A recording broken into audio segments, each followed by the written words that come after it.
You've landed at the 13 Moons Women's Temple podcast with your hosts, Sam and Leela. Okay, hello everyone. It's so wonderful to be here with you today on Monday, the day of the moon.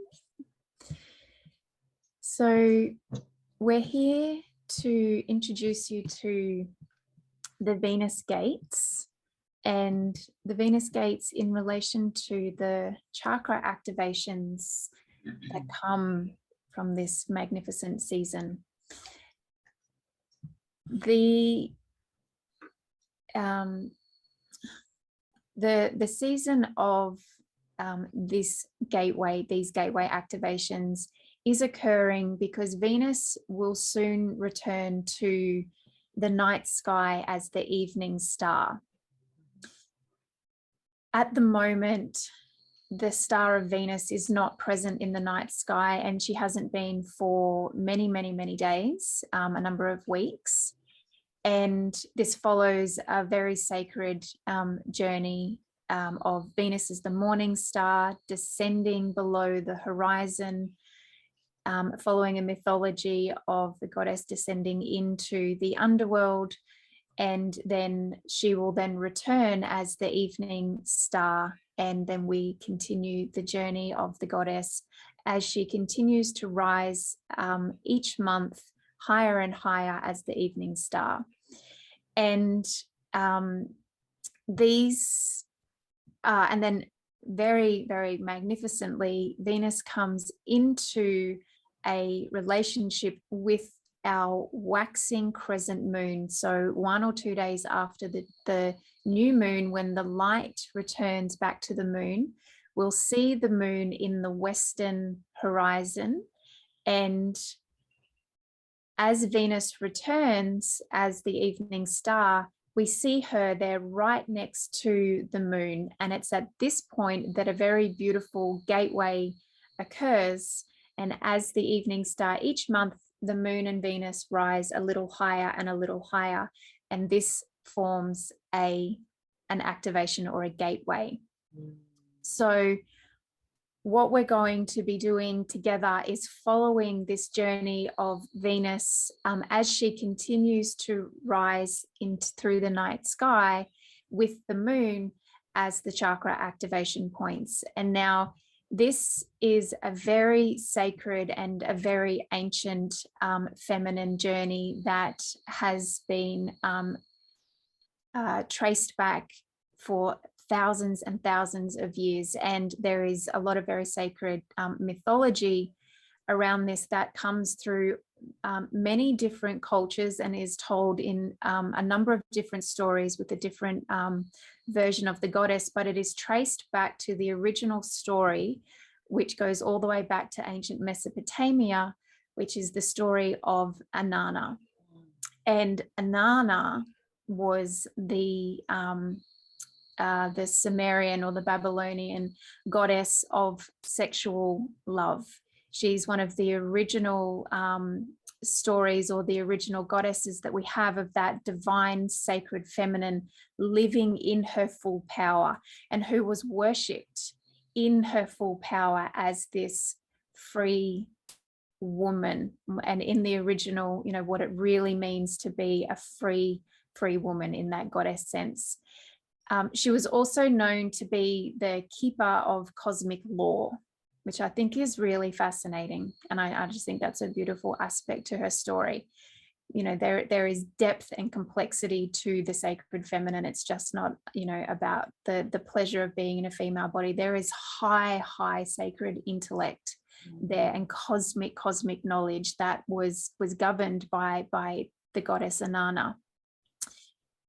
The myth of this story that we've received, that's been passed down to us by our teachers, which I'm going to share with you now, is the same story and the same journey that Venus, the planet, takes in her journey of being the morning star and then the evening star. And I'm just going to make this very simple This is a really beautiful study that you can take on if this is really speaking to you, but I'm just going to keep it nice and simple today, because otherwise we would be here all day talking about it and feeling into its magnificence. So Inanna had a twin sister, Ereshkigal, and Ereshkigal lived in the underworld.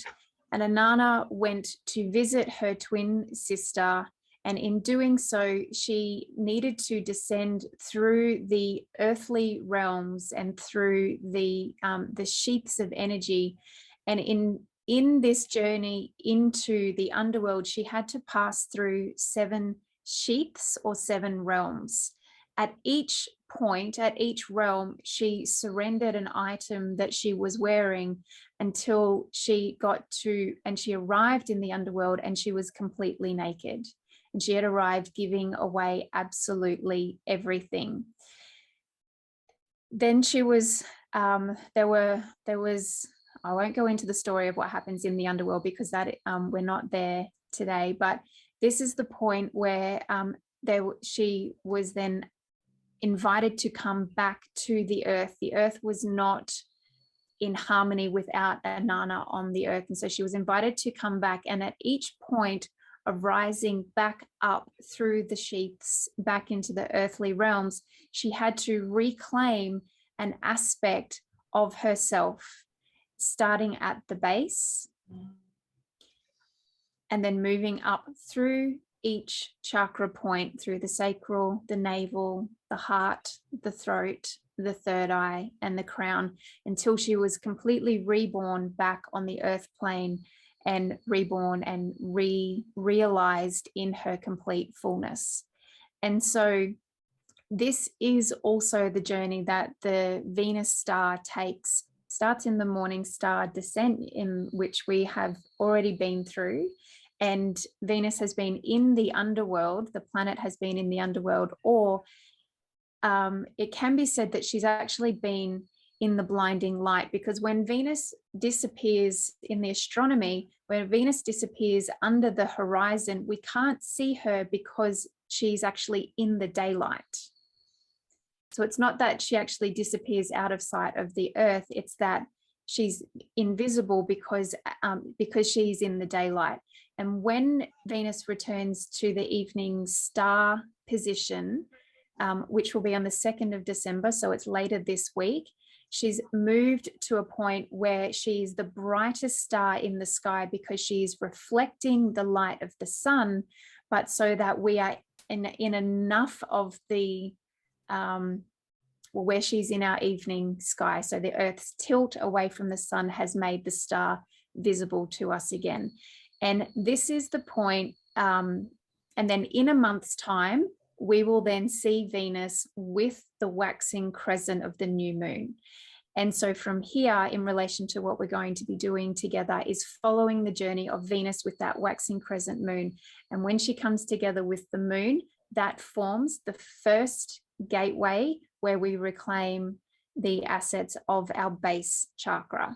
Wow. And so this rising of Venus up through these realms, we in the Kundalini yoga tradition can liken this to the soul's journey rising up through the blue ether. And so when the soul leaves the earthly plane, it must go through the blue ethers to cleanse and to purify itself, to realize, did it receive that all it had come here to incarnate for? And what gifts did it realize? What gifts did we surrender? What did we not receive? And what did we not complete? And so it's the subtle body that carries the earthly soul through the blue ethers. And in the same way that Venus is rising up, in the same way that Inanna rose up through the sheaths, we are also going to be seeing this is a realization of our soul's journey through those sheaths back to the earthly plane, up through the chakras, where we can reclaim anything that in this lifetime you feel like you've not received, or that you have given away, or that was not realized by you at each of these chakra points. As we go through our life, each chakra is activated from childhood all the way through until until around about the 30s and the 40s, where we're completely fully realized in our soul's purpose. And this journey that we'll take together is going to give you an opportunity to sit with these gateways and reclaim the memories of your soul's journey here this lifetime. Wow. So, and we're going to start today. Now, in starting today, at the completion point of Venus's journey through these gateways, we come to the soul star, and it's at the soul star. The soul star is the 8th gateway, which rests just above your head, and it is the seat of your soul. And then the messages from your soul, we can also call this the higher self. And then it's the messages of the soul that are drawn down through your third eye and then delivered to your body, delivered through the chakra system for what it is that to carry out your journey, to carry out your soul's purpose this lifetime. And so we're going to go into a meditation now that's going to initiate you back into the soul star. And this is going to set up your chakras and set up this Venus evening star gateway season, so that we can use this meditation and we can use these Venus gates and the chakra activations to hold and to reawaken the soul's journey. The soul is there. We just have an amnesia, which is okay, but we just want to start to really reactivate that. And when we come to the end of the completion of the Venus rising, allowing Venus to rise through your chakra system at the end of this journey together, we will have that sense of a remembering of what it is that you're here for. Okay. So I'm just going to invite you just to, we're going to come into our meditation now. And this will be a meditation that we will do each gateway activation, and we're going to start today. So just make sure that you're in a nice, comfortable seated position, and that just take everything out of your hands and just take a couple of nice, long, deep breaths here. And just feel into your body how this story, how the myth of Inanna, where that sits in you. The journey of Venus as the goddess. Venus is present in our solar system as a representation of this great sacred goddess who has returned to the earth plane many times over. And at this point in time, she's incarnated as the planet Venus, the planet of love, the planet of sexual love, the planet of divine feminine bliss.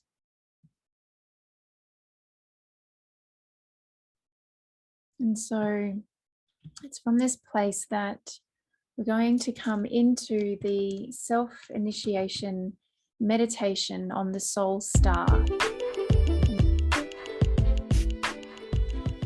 Thank you for taking the time to be with us on this podcast episode. These are sound bites and conversations about things we think are important to support the collective ascension towards more love, acceptance, hope, and harmony on the planet Earth. Together we can continue to support each other through conversations that need to be held. If you've enjoyed this episode, please do share it with your people. We would love it if you subscribe to our channel and even rate the podcast if you feel called to. You can also find us and follow us on Instagram, Facebook, YouTube, and Spotify just by searching the 13 Moons Women's Temple.